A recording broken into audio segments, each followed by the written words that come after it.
has a bunch of instructions on how to live and what's important. Never bothers to mention how to induce spiritual experiences, because to him, they can be a very helpful thing, but the most important spiritual work you do is stuff that's accessible to everyone. It really is about being useful, loving doing good things for people, not harming your neighbor. He gives this whole code of conduct, but you can do it whether or not you do or don't have spiritual experiences. And that's both been liberating for people and frustrating, but he really thinks that even though he had all these experiences traveling out to the edges of reality, the important stuff is stuff we can all do every day. The two biggest questions from my perspective in life: why are we here and what happens after we die? Well, we examine near-death experiencers' accounts from all over the world, men and women, and their fascinating trips across the veil. We appreciate you joining us here on the channel, and don't forget, when you're done, if you wouldn't mind, to like, share, and subscribe, and leave us your comments. We have a treat in store for you. We're going to be talking about spiritually transformative experiences and the near-death experience as it relates to the work of a gentleman who was born in the late 1600s. And if that doesn't pique your interest, I don't know what will. So to get right to it, let's join Curtis Childs, who joins us from his studio, Pennsylvania. Is that where you're located, Curtis? That's right. Yeah, sunny Pennsylvania.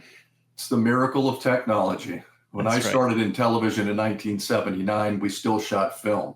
So that'll show you how long ago this sojourn started for me. They put that stuff in museums now, I think. Yes, they do. Well, they're going to put me in a museum probably in the next 10 or 15 years. But let's get right to it, because yours is not the natural experiencer route. It's not technically a clinician's route. It's more of an academician's route with Emmanuel Swedenborg. But before we talk about the gentleman, let's talk about how you initially got interested in his work. And I know it was from what you were going through in your late adolescence, early 20s, I believe. Yeah, that's right. I'm so glad to get to introduce your audience if they're not familiar with Emmanuel Swedenborg. And I think I'm probably one of the people that spent the most time reading his books of anyone on the planet. So I feel like at least happy to talk about it, if not qualified. But anyone who's interested in near-death experiences, if you haven't heard of Emmanuel Swedenborg or haven't read Swedenborg, I think you're missing, it's undisputedly the most remarkable set of spiritual experiences ever recorded. To me, yeah, I've used his experiences, which again span several decades and encompass every kind of experience type that you could name, spiritual transformative experiences, near-death experiences, back before there were these categories for these things. I've used his material to help me sort out how my own mind works. I've had a lot of struggles with anxiety, depression, obsessive compulsive disorder, and it was his framing of what the mind really is, what life really is, what the point of life is. It's really helped me see my way through there. So to me, spreading Swedenborg's message to people, or getting people aware of Swedenborg, and even particularly in the NDE world, it's like a personal mission for me, because it's helped me so much and really has completed and filled out my understanding of the near-death experiences that I read. Because it's like, as Kenneth said, Kenneth was a co-founder of IANS, and he said that the people who have had a near-death experience have peeked through the door into the afterlife, but Swedenborg explored the whole house. And well, I do and you think, mentioned, I think, in some of your work that I've listened to and read, that not only Ring but also Raymond Moody extensively, quote Swedenborg in their work, and Raymond is the godfather of the NDE. The acronym NDE was coined in '75, Life After Life, by Raymond. So that's pretty high praise. It was in that very book that there was a section in there where he did a comparison of, the modern near-death experience had just been discovered. People all over in hospitals were having these same experiences and talking about them for the first time. And so naturally he looked back in history to say, well, did this just start? And he had these comparisons of things from the past with modern NDEs. And there was a couple big broad ones like the Bible, the Tibetan Book of the Dead, and there was Emmanuel Swedenborg, a whole section on there. And he said that it was nothing short of amazing the similarities between Swedenborg and modern NDE. So I think it's just something that completes the picture, should be of great interest to anyone who has gotten anything positive out of near-death experiences. Let's go to his bio just in a kind of at least an abridged version so people can get an idea of what a Renaissance man he was. I mean, he dipped his toes into so many different market segments, was an accomplished theologian too, a Christian mystic. Give us a kind of a condensed version of who Swedenborg was. I feel like the equivalent of Swedenborg today would be, in the science world, maybe somebody like a Neil deGrasse Tyson, or in the invention world, that he was a celebrity inventor, scientist, mining engineer, nobleman, politician. He was somebody of note, and enough that when he came to a city, the newspaper would say Swedenborg is here. Mm-hmm. So that in itself, I mean, it's a little more rare to have prominent figures admit openly that they've had spiritual experiences, let alone prominent scientists. And this was at a time when, like today, science and spirituality did not get along that well. And so Swedenborg was taking a huge risk to his career by talking about these experiences. So he had his hand in everything. He was well known as an anatomist. He had published a Principia on human anatomy. He had started the first academic journal in Sweden. He had invented military and mining equipment for the Swedish government, which at the time Sweden was a world power, and those were that was an important industry. He was assessor of mines for the Swedish government. He had patents on everything from a flying machine to a submarine. This is well before those technologies actually came out, but he was thinking along those lines. And then he's credited with beginning the scientific branch of crystallography, which sounds like it's a made up, but it's actually real. It still continues today. But he started that. He came up with the nebular hypothesis, which is still about galaxy formation, which is still in textbooks. So while he wasn't the number one scientist in the world, he was up there, and he was good at everything. Everything he got into, he did well in. So it was something of note, especially once his identity was revealed as the person who was writing these spiritual experience encounters, that this was a major sort of collision between the scientific, academic, increasingly atheistic Enlightenment world, and then this world where Swedenborg is saying, look, I've seen the afterlife. You continue to live. You have a spirit just like you have a body. There's heaven. There's a divine. Those two things was a little jarring to a lot of his following, and I think that's part of why he slipped into being an unknown, because everyone wrote him off as he's crazy. He's seeing people that are dead. He's crazy, and I think only recently has there really been sort of the will and appetite for spiritual experiences that Raymond Moody helped create. That's kind of got people reinterested in Swedenborg. Well, and I think the barrier is being brought down, as you said, in contemporary times between science and spirituality. And we see that they necessarily don't oppose each other. They complement one another. And if we could get now, so he's in his 50s, he's very accomplished. He's acknowledged as one of the leaders in all of those different segments that you delineated in your answer just recently. When did he have his spiritually transformative experience? How did it manifest, and how did it affect his work going forward? It's something that's really great about Swedenborg is how extensively documented everything about his transformation is. So, I mean, his spiritual awakening, or whatever we want to call it, happened in his mid-50s, and he was keeping a journal at the time it happened. So you can see him entry by entry starting to have these things. And actually, it's, I think, the earliest, or the longest and earliest serial record of dreams that's out there, because initially it was a travel journal, but then he began recording his dreams in it. And as the dreams started to get more and more intense, he began to record waking experiences that he would have. And he was trying to psychoanalyze his own dreams. So he would say, for example, I had a dream that a black dog appeared and tried to bite me. I think this is a symbol of my own pride and something. So this was before Freud, before Jung, who, by the way, Jung had read Swedenborg extensively, and that influenced his his contributions to psychology. But Swedenborg was trying to psychoanalyze his dreams, but you could see things escalating, that suddenly he was having not just meaningful dreams, but what he called visions in a state of full wakefulness. He had an encounter with Jesus Christ that was incredibly transformational for him. Wait a minute. Yeah. You can't just drop that and not elaborate on it. So we'll circle back to it, but yeah, get to the chronology of his awakening. So that was nearing the end of the awakening process. He had an encounter the first time he ever heard a spirit speak with him. Actually, there was a spirit said we saw somebody sitting on a block of ice, and the person said, "Hold your tongue, or I'll strike you." And that was the first, and again, like very mystical, strange, almost dreamlike. But that was the first time that he ever had somebody address him from beyond.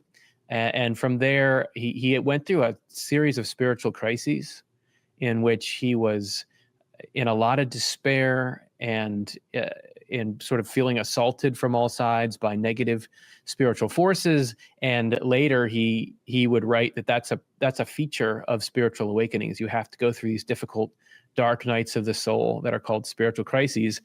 Then he had this encounter with Jesus, actually a couple of them, but one that was personal. I'll give you the story of it right now. Yeah, that's right. So there's a couple of entries, but I want to focus on one part where Swedenborg had just been having this very difficult night. He had felt like he was under attack. He was actually having physical symptoms, body tremors. He records a lot of things that sort of disrupted his physical existence. And then at one point, he says that he had an experience where Jesus was holding him. And he describes it it's in Swedish, so it has to be translated, but he describes it in sort of a detached academic sense, because remember, he was a scientist. But the way he tells it, you can tell Swedenborg, this 55-year-old man with curly wig, was sitting in the lap of Jesus and like looking up at him. And he said that Jesus had a friendly countenance and looked the way that Swedenborg imagines he looked while he was in the world. And then Jesus said to Swedenborg, "Do you have a clean bill of health?" And that was a reference. That was almost like an inside joke. It was a reference to an event earlier in Swedenborg's life that could have had dire consequences to him. So when he was in his 20s or 30s, he was on a ship traveling from Sweden elsewhere in Europe, and a black plague broke out on the ship. So in that time, if you had the plague on your ship, you had to wait in the harbor until the plague was done so that you didn't bring it on shore. Do you know the phrase jumping ship? Yes. That comes from, there would be people who didn't want to stay on the ship, and they would leave illegally and come into the city. And Swedenborg did that. He jumped ship, and he was caught, and that can be a death sentence because you don't have a clean bill of health, which is what you need to get off of there. So he was well connected enough that he didn't have the plague and all that. It was a brash thing to do, and he regretted it later. But now fast forward, and Jesus is saying, "Do you have a clean bill of health?" But he's talking about his spirit. Like, do you still have the trappings of ego and of negativity and these things that you need to shed if you're going to go on this mission? So to Swedenborg, he said, you know whether I have a clean bill of health or not. And then Jesus said, "Then go and do." And Swedenborg says he understood it in his mind to say, "Go and do what I've asked you to do." And so go forward with his work then? Go forward with his work, and also to live rightly by what he knows.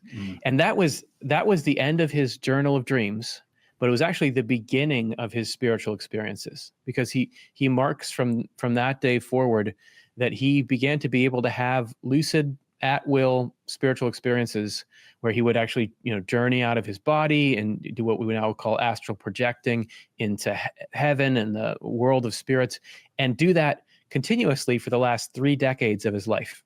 And he kept a journal, a new journal that was all of his spiritual experiences. He published 30 volumes about it. Again, I don't know if anywhere there's as extensive a series of spiritual experiences or as thorough as Swedenborg, taking his scientist mind into the afterlife and just recording it and recording a framework that is similar enough to what people report now in NDEs that Raymond Moody felt he had to include Swedenborg in his Life After Life book.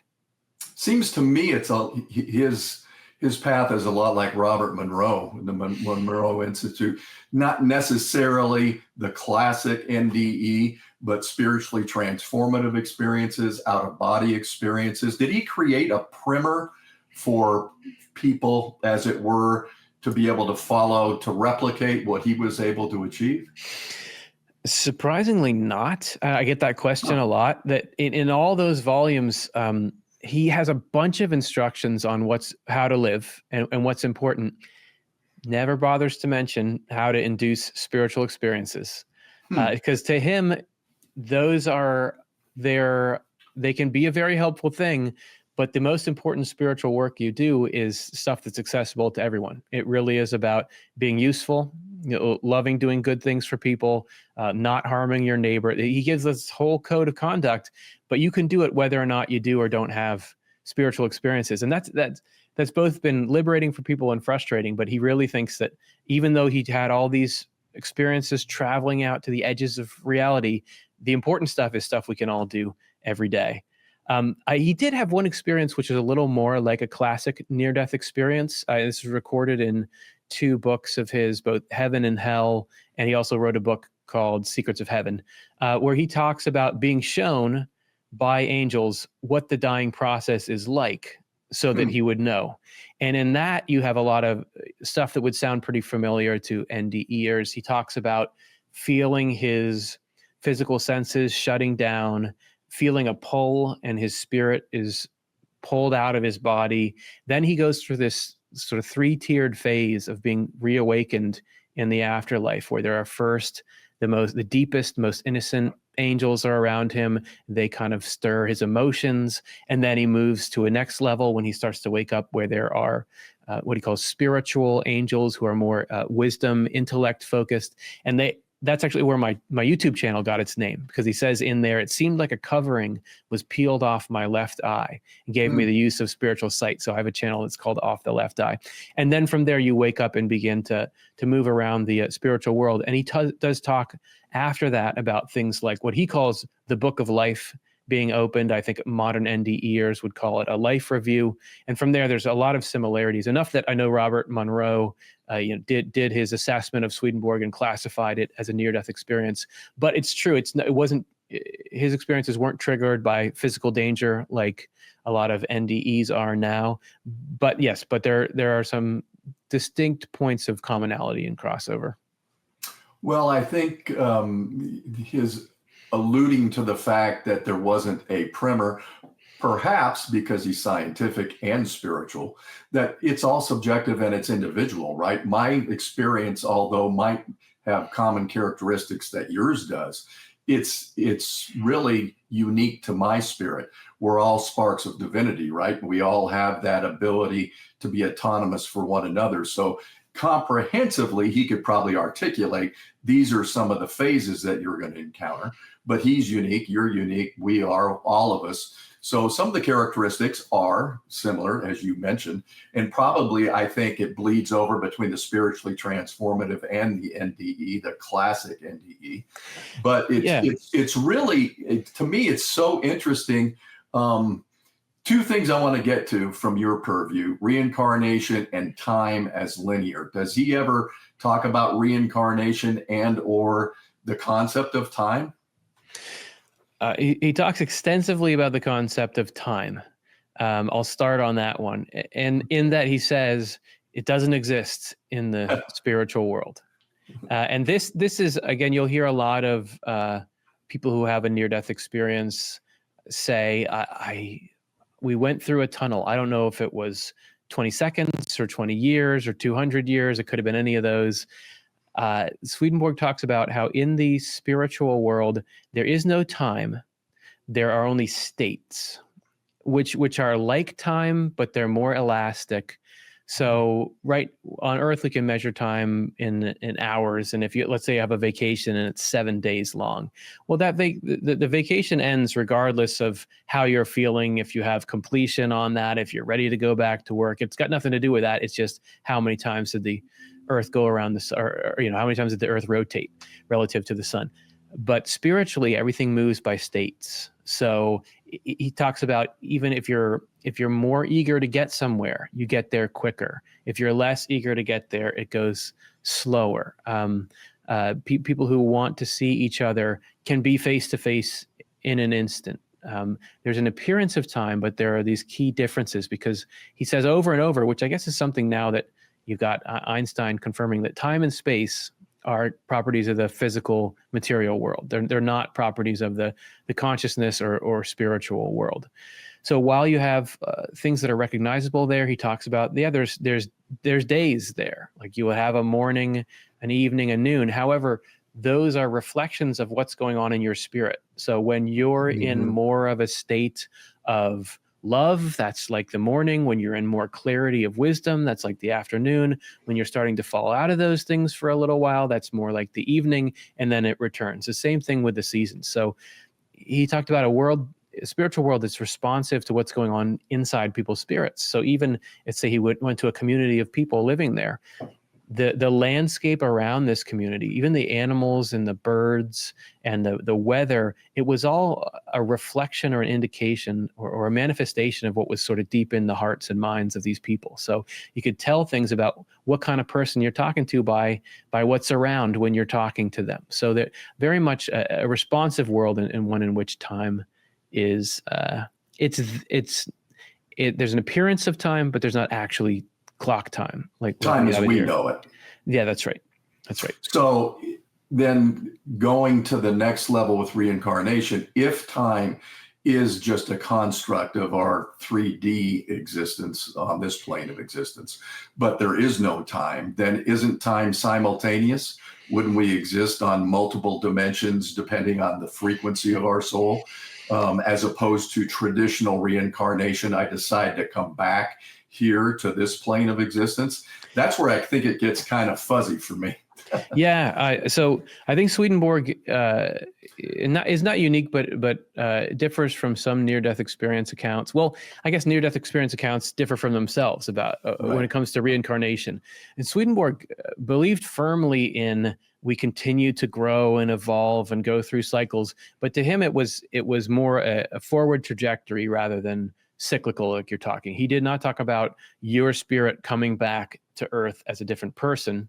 We actually did a whole show called Do We Reincarnate on our channel, where we talked about there's similarities in a lot of the processes and concepts that are associated with reincarnation, like karma and like sort of forgetting for a while who you are. But those are things that continue to happen in the spiritual world forever. You're improving there rather than you would come back and live another life on Earth to do it. I mean, he likens it to the forward progression of the human being. Like you're in the womb for 9 months, and then you go and you're born, and you have a whole life where there's a lot of change, but you're never back in the womb again. You're launched from there. So I would say that for him, there's a lot of growth and change. There's not static, but you wouldn't. Yeah, and there is a sense in which you exist on different levels, because he would just right now he would say that your spirit right now is in the spiritual world.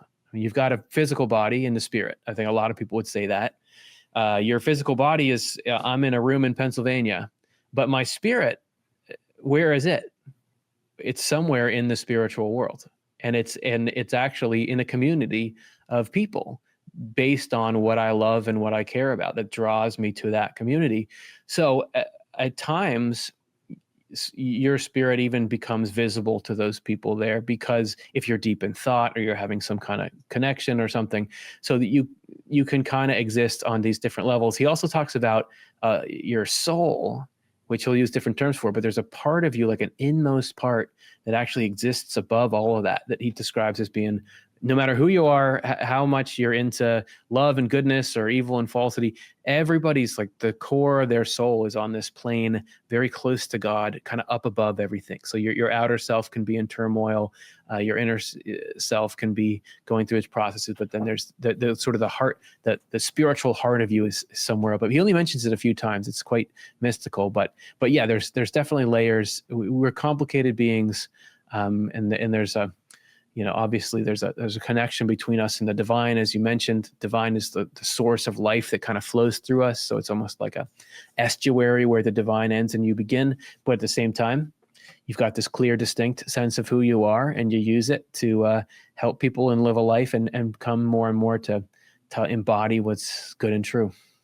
It's kind of like, I think, analogous to what Jane Roberts talks about in The Nature of Personal Reality, the oversoul. The oversoul is essentially who we are at our core. And then we have these little tendrils that escape and go experience these different aspects of life. But that's probably a little bit too esoteric for anybody to have a pragmatic look at life now. If you could just try to bring him into where we are now as a civilization. There's a lot of strife.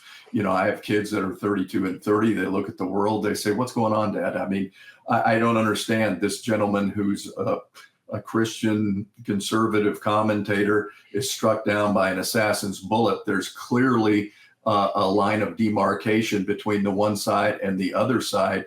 When you see things like that, and his background as a Christian mystic, how do you think he would talk about the state of affairs today? Yeah, I know a lot of people are distressed by the state of the world. And I think the first thing Swedenborg would talk about is divine providence. Divine providence is the guidance of God over every event that happens. That doesn't mean that God is the cause of everything that happens.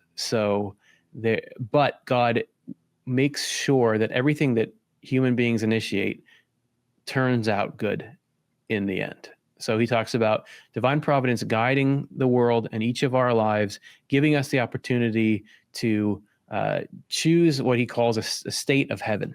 So there's a state he had a book called Heaven and Hell, but to him, heaven and hell are states of mind rather than, he does talk about places in the afterlife that you can call heaven or call hell, but like I mentioned before, that's caused by the people that are in there. So a state of heaven is one where you love to do what is good for other people. You love the idea of them being happy. You want to extend charity and care toward them. That's what heaven is. That's where happiness is. And that's what the divine is like. Hell is the opposite of that. So you're in a state of hell when you only want you to be happy, that you see other people as disposable, or if they disagree with you, you want to kill them, you hate them, which you can see a lot of in the world. That's hell. That's the opposite. So do you have love for the whole human race, or do you only care about yourself or your people? Those are heaven and hell. So divine providence is working to try to get us all to choose heaven rather than hell. And anything that happens in the world, even as something as terrible as an assassination, Providence would not want to do that, would not want that to happen, but at times cannot prevent people from doing what's evil, but will make sure that good can be brought out of it. So when we all see something like that, we have to pause and say, like, is there anything in me that has that kind of hatred in there, and get to know as a society, this is what we're capable of. It has an impact on the conversation. We can make choices to try to come more out of hell and into heaven. So, Swedenborg was optimistic about the future of the human race. He said that there's this new spiritual era that's going to be coming down. He said it started kind of around his time, but will continue to grow. He says that the future of the human race is going to be better than it's ever been. The worst is behind us, and part of what's going to lead to that is this greater understanding of spiritual things in the human race, which I think you're seeing some of, even though people are upset with each other and at each other's throats. You got to look at the last couple centuries, like human rights. It used to be much more brutal of a place. There used to be a lot more darkness in the mind and in the world. And Swedenborg would attribute that to providence, leading us somewhere that's good. So you can do the small version, which is in your own life, even though it may seem chaotic and seem like it's not going anywhere. It's actually going to be fine. And he gives the analogy of, say you were walking by a construction site, and you didn't know what a construction site was, and you just would think, this is a mess. There's just piles of boards over here. There's mortar. There's a big hole in the ground. This is a disaster. But the architect knows where this is going, and that everything being how it is part of that plan. So it is with your life. You look at all your different experiences, you look at all the things that have happened to you, you look at the things you know and believe in the world you live in, and it can seem like this is a total mess. But to God, who's the architect of our lives, oh, no, don't worry. This is meant to be here, that's meant to be there. And in the end, we're going to have this amazing life for you. Same thing with the human race. That even though it may seem like we're just never going to get our act together, there's a plan, and where it's being executed on, and we know where it's heading. I mean, Swedenborg was very clear. Like, the point of creation is what he called a heaven from the human race. So the point is that the whole human race will work together in the form of a interdependent, mutually loving community. He actually compared it to the human body. Like, in the human body, you got a bunch of different stuff, and the stuff is not at all like your tooth and your kidney barely resemble each other. You know, you got your kneecap and your brainstem. You wouldn't guess they were in the same organism, and yet those things, because of their differences, can make this amazing organism together. And you need the strengths and weaknesses and characteristics of each one. Each contributes to the health of the homeostasis of the body. So it can be with the human race, that you can have all these different people with all their different minds and hearts, and even different religions and philosophies.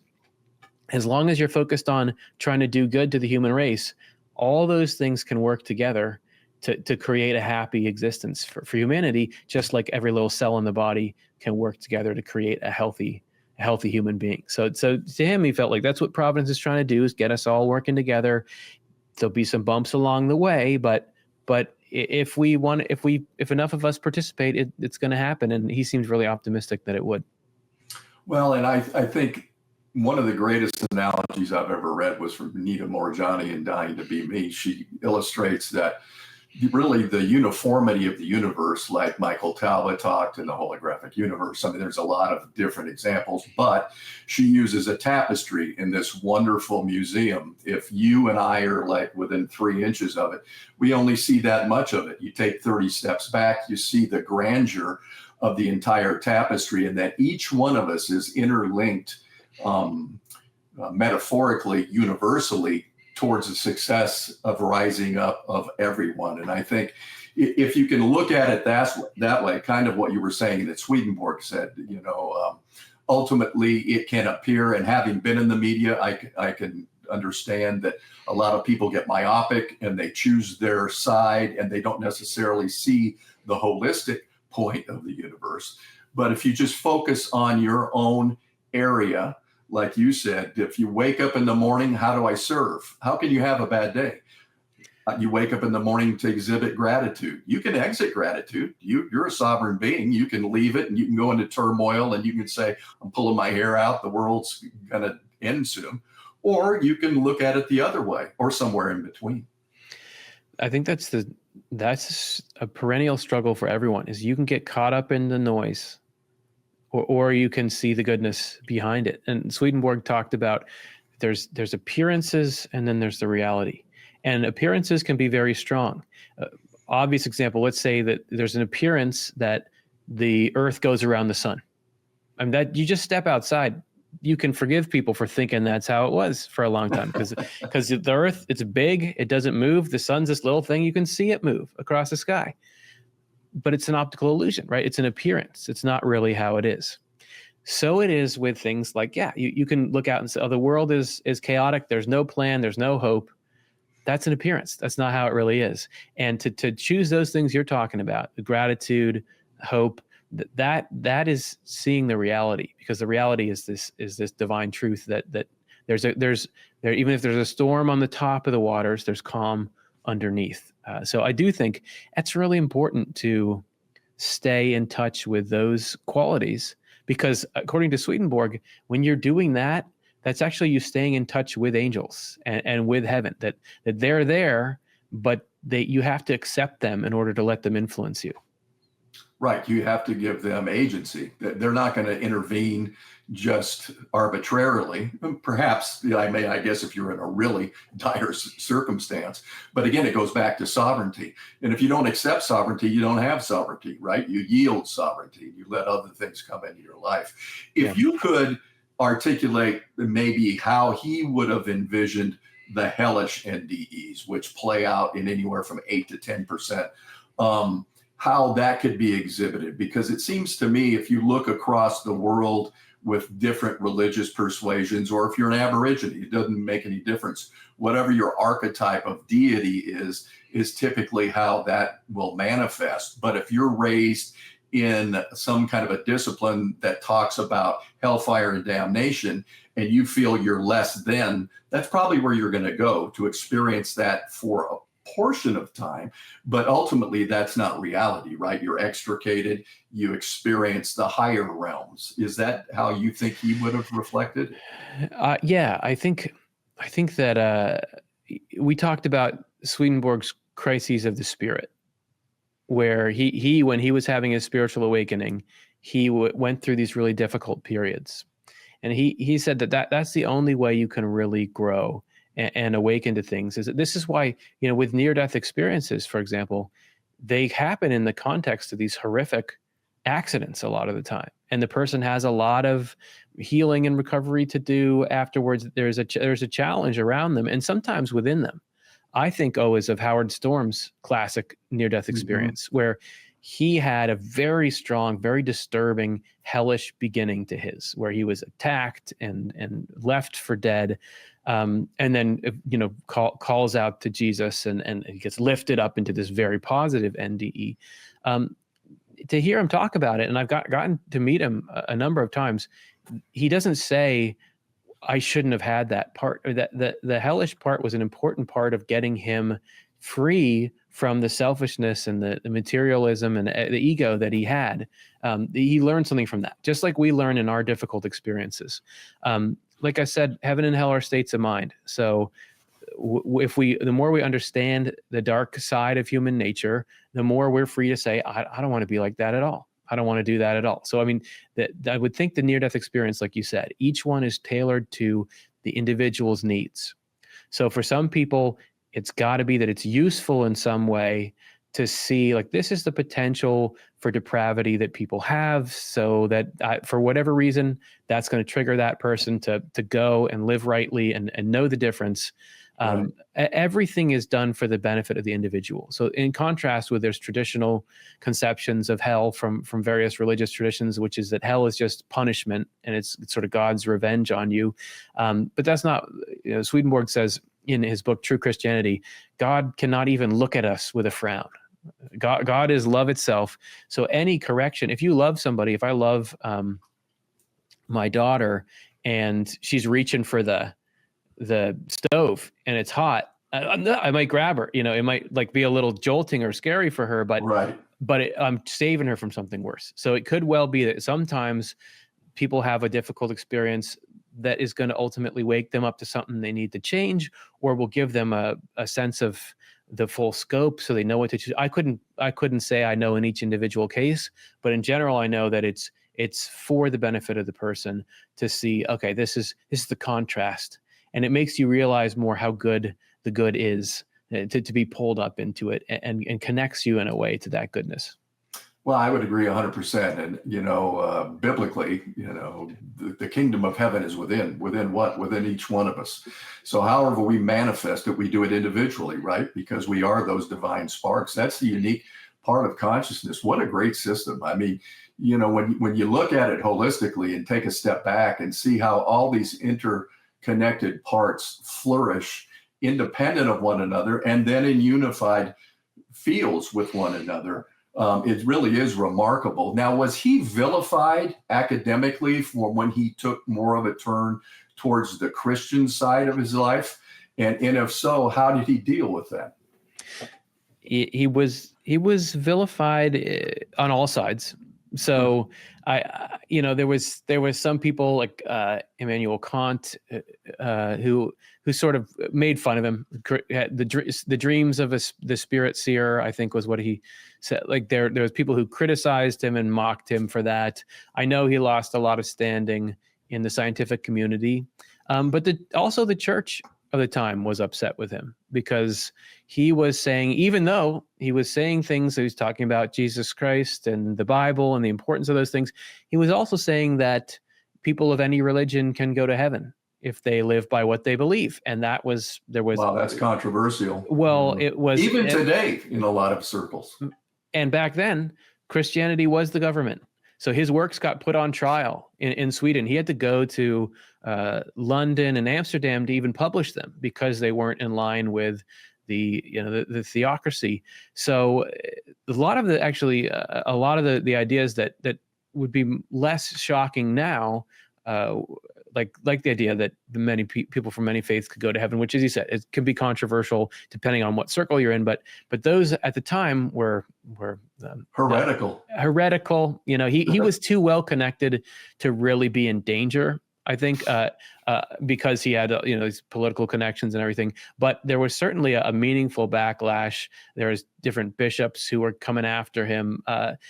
There were some people who loved what he did. He had some ardent early supporters, but it was definitely a mixed bag where people from all walks of life said, you lost your mind. There's no way. Well, the pioneers are always typically crucified initially because they present a paradigm that is so antithetical to the way that life was lived. It just shakes people up, and they can't imagine that their adversary has the ability to ascend to heaven when they're fighting them in battle, right? Right. So yeah, he displayed a lot of courage for his time. If people want to get more on his life, two things. Can you recommend what you think is the definitive work on his life? And then how can they tune in to your podcast as well to get more information on him? Yeah, I like. There's a biography called the Swedenborg Epic by Sig Sinisvet. That's a good account of his life. There's quite a number of biographies of him, and I think you get different answers from different people. But that's a great one. And then if people want to tune into what we're doing, youtube.com/offtheLeftEye, or just search Swedenborg in YouTube. There's not that many people talking about him. You'll find we have 1,500 videos about all aspects of what he wrote and discovered. So you can come there, watch any video, leave a comment. We have a team that monitors it. We make sure to answer every comment. So we'll talk to you if you want to talk to us. But there's just a lot to discover there for anyone who's interested in near-death experiences. And I think a lot Swedenborg can kind of add to the view of the world. Well, and I came upon your work several years ago with the podcast, and it was very impressive. And what really impressed me about your work, Curtis, two things: not only your knowledge base, but the fact that you're in a demographic, to me, that is significant, because there's a lot of us older people, right, who are in this echo chamber and kind of buy into the philosophy of the near-death experience and spiritual foundation of what it presents for each individual. But I think it's very important for you because you can bridge the gap between the different age groups and to be able to articulate to them how they can incorporate these tenets into their life. So kudos to you for the work that you're doing. Thank you so much. I love doing it. I love getting a chance to connect with people about this stuff. We appreciate your time. Have a great week. And now you got me interested in reading a book on him. And I'm more into videos these days, I got to be honest with you. But is there a video? Is there a definitive? Is there a work on his life, a movie and or a video series, a documentary? Yeah. There's a documentary called Swedenborg, The Man Who Had to Know, which I believe there's copies of here on YouTube, which you can take a look at that. The Swedenborg Foundation, which is a not-for-profit that I work for, has that published on their main channel, which is just Swedenborg Foundation. There's a video we released on there a few years back called "Who Was Swedenborg? What Should I Read?" And that's just a sort of introduction to his different books and where you'd like to go there. So there's a few out there that can give you a good sense of who he was and what his importance is. Well, again, thanks so much for the work that you do. Thanks for your time. And I look forward to continuing this discussion down the road. He's a very interesting man. And the fact that you took interest in him is really given him a platform, I think, to be ingested by people like us, because typically I don't think if you had the foundation out front like you guys are with the amount of material that you have, that he might just be on a bookshelf somewhere in a library that people don't even use anymore. I think so. We can't have that. There's too much good stuff in there. There's too much good stuff. If you get into it a bit, if you're watching this, it will add something good to your life for sure. All right, Curtis. Thank you very much. Thanks, Mark. Thanks for having me.